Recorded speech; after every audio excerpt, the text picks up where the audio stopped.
No, look, we have a responsibility to be very grown up and responsible with the taxpayers' money, and the reality is you've seen this week issues like Nelson Hospital, for example.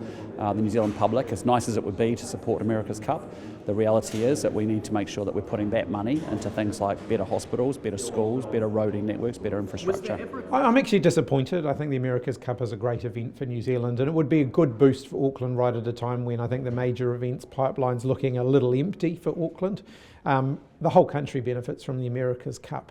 The flow-on benefits from that aren't just around the event itself, but actually, having all those teams based in New Zealand, the technology that comes with that, the innovation that comes with that, the opportunities that flow from that. I guess I have some regret that our government didn't just push a little bit harder to see whether we could keep the America's Cup in New Zealand. I think it would be great to see the event back here.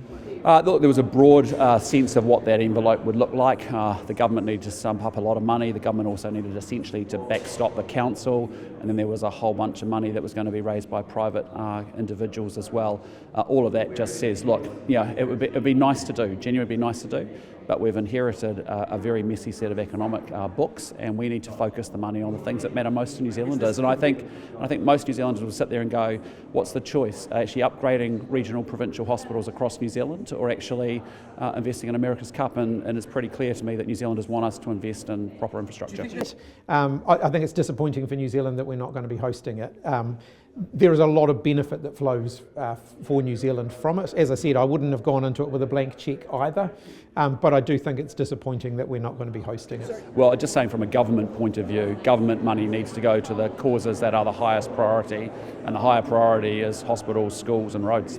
I mean, I don't know where their negotiations got to, or whether there was, I don't know what was being asked of them. But in our case, I do kind of have some regret that we didn't at least have one more go to see whether we could have got it over the line. No, I mean, our position very clearly after having looked at it is that, look, it's just not something that we can support at this time. It would be lovely if we could, but the reality is we weren't left with a good set of financial books, and this is where it matters. And for us, we actually have to be very choiceful, very intentional, very thoughtful, very grown up, very responsible with taxpayers' money.